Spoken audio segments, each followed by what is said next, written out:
Hi, I'm Chelsea from Chelsea Stratton Designs, and today I am here in my mom's sewing studio for week 2 of the All-American Sew Along. Last week we had our introductory video for week 1, and we are gonna start sewing today. So our first video is actually, we're gonna be covering 2 blocks because they're the simplest blocks in the quilt, and I'll just show you each of them. Today's video is going to be going over the patchwork block, and we will be going over our strip or the stripe block as well.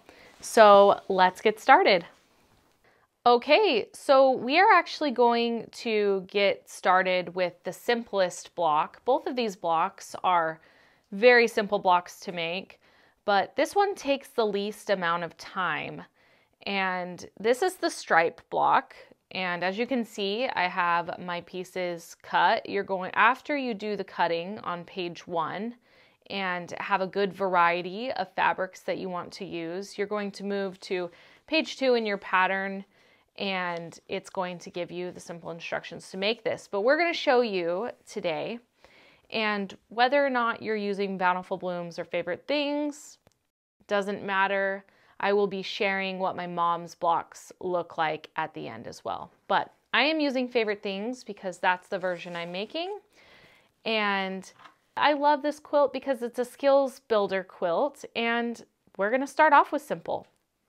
So you need to make 8 of these strip blocks. Now, my recommendation is, some of you may have already cut your fabrics, but I would just cut out everything and separate it. So what I did is I cut all my strips for this and separated them, and then I laid them all out so that I had kind of the right variation that I wanted. But I'm only showing you one today.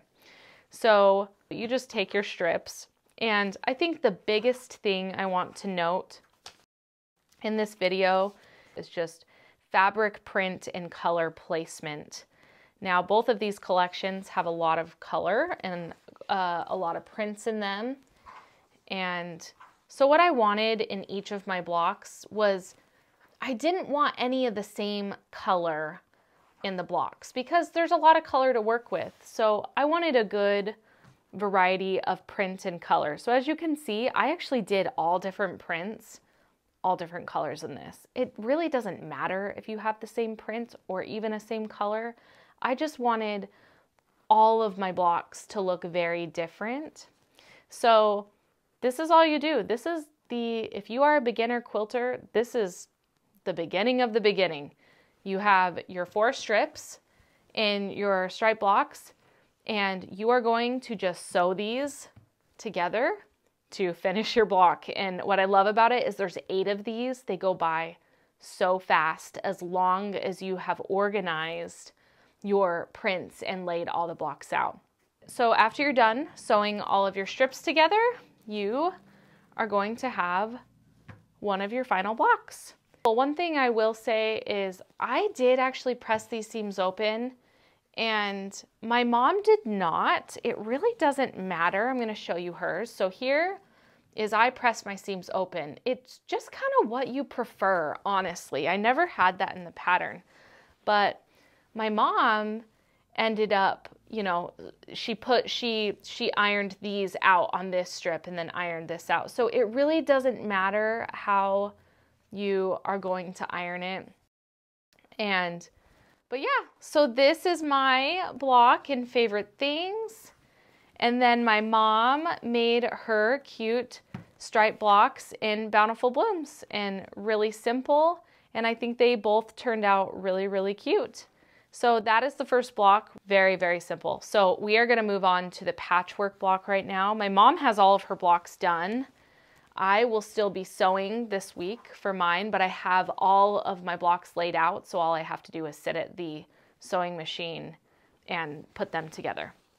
So I am going to take these strips off real quick. The reason that I did both blocks in one video is it really is simple piecing techniques. It's not like you're making half square triangles or flying geese for this. So that's why I started with that. Okay, so I'm gonna grab my next pieces. The second block that we're making today is the patchwork block. And I'm actually gonna show you one of my mom's to start out. So this is her patchwork block, lots of random Bountiful Blooms fabrics. And instead of strips, you are sewing squares together. And so that takes just a little bit more time to do. So you need 16 squares in each of these blocks. Now you're making 7 of these patchwork blocks. And I just really, really like to randomize it. This is one of those things where you could lay them out and you could take a picture of it to make sure nothing seems off. Like maybe you have like colors or like prints together. I definitely have some of that going on. And I like to lay them all out beforehand. That keeps me organized. And we'll just get all of our 16. Now, on these ones, you'll notice my final block, I'm showing I did them different because I want to be able to take these home and put these together and add them to my quilt. So there are 2 ways you can do this. Now, I'm going to share my recommendation last, but I'm going to show you both ways. If you prefer, so you can create quadrants of 4, just like this. And guys, there's no like right or wrong way to do this. It's just kind of a preference. Sometimes keeping it in quadrants of 4, I feel like you could randomize a little bit better because you would just have all these 4 patches sewn together. Then you could flip and switch and really, really randomize your blocks by doing that. But it's faster to do it this other way. But if you prefer to do it this way to really get a random kind of mix of all of the squares for your blocks, since you're making 7 of them, it's a lot of squares that you're working with. And you kind of want the blocks to be really random. So this is the first way you can do it, but it's not the way I'm sewing my blocks together because one of my favorite things to do is to just chain piece all day long. I love having fabrics ready to just sew.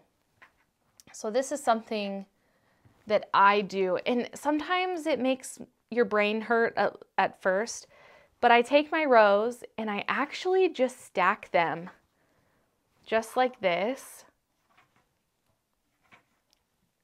That way that they're still in this particular order that I like. And then I know in my head that there's 4 in each one. So I will just sit at the sewing machine and I will just start sewing. And I will do the next stack, and I will do the next stack, and I will do the next stack. And until I have all my rows of 4, and then I'll so you have 2 squares together, and then you have your other 2 squares together, and then you're going to sew these two sets of squares together to create your rows. And I'll show you what I got because I like to minimize the amount of time that I spend getting up from the sewing machine. And like I said, I have different prints in this one because I wanted 2 blocks after this video to be done. So after that, you have your 4 rows of your fabrics sewn together, and it's randomized, and you can do all your blocks this way. So you can have your stack of fabrics and just be sewing your squares together because you know you only need 4 sewn together, and it keeps them organized when you have them stacked like this. And just simple patchwork. And one thing that I'll actually do is I will get a ruler out on my very first one, and I will double check that it is a perfect 1/4 inch seam because I want to make sure that all the blocks are going to be the right size. So that's kind of how I do it. I prefer to just sit and chain piece all day if possible. But if you prefer doing a quadrant, you can, and then you can literally just create a pile and just start randomly placing quadrants together to make your quilt. It's a really fun way to do it if you want something really scrappy. Okay, so after you have your rows sewn together, you are going to just sew your 2 sections down here and your 2 sections down here, and then you're going to sew the 2 final sections together and I'm going to use my mom's as an example, to get your final block. And I will show you the ironing on hers, because I did the same thing. On your the first and third row, you press one way, and then on your second and fourth row, you're going to press the opposite way. So you have those seams nice and perfect when you sew those together. And I'll show you my mom, she did the same thing. Watch that direction. And then the other way on each row. And then she did exactly what I will do with my other blocks. She just pressed the block up, and it works perfect. So I love her blocks. I chose to use low volumes in mine. I like on the Favorite Things version having a little bit more low volume in it, but Mom chose not to do that on hers, and I think it turned out really, really pretty. But this is the simplest piecing you can do, and my biggest tip, I think, is as long as you check your 1/4 inch seam and it is good and it lines up, these are a breeze to make, and you can make them really, really quickly. Mom finished all of hers for this week already. I was very, very impressed by that. So simple piecing, and I'm excited to get home and make all 15 of my blocks. So just remember that there are the 7 patchwork blocks and the 8 stripe blocks. And guys, that's 15 blocks. That's half the quilt. That's exciting. It goes together so quick. That's why I love this quilt pattern. And next week, we will be going over the sawtooth star block. So I'm really excited to show you some tips on that, because as I said, it's skill building, and it's just one little added technique to it as we move forward for next week's video. So thanks for sticking around today, guys, and going over this. And I hope to see your blocks, and hopefully you get a lot of them done before week 3's video.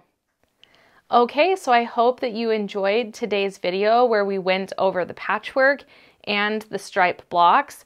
Mom is so wonderful. She already has all of the blocks done for both of these, and I'm glad that we could kind of go over how to piece them and put them together and some of those techniques and tips to do so. And don't forget that if you have your accountability PDF sheet, you can start marking off your blocks this week as you start working on them. So you will need 7 patchwork blocks like we talked about, and the 8 stripe blocks. If you need the PDF, it is available, a link in the description below this video. And also remember that you do need your All-American pattern. So if you're new here and you're just seeing this video, that is linked as well for you. And next week, we will be doing our sawtooth star blocks, and we will get going on that for week 3 as well. So thank you so much for joining me, and I can't wait to see you for next week's video. Thanks so much for stopping by.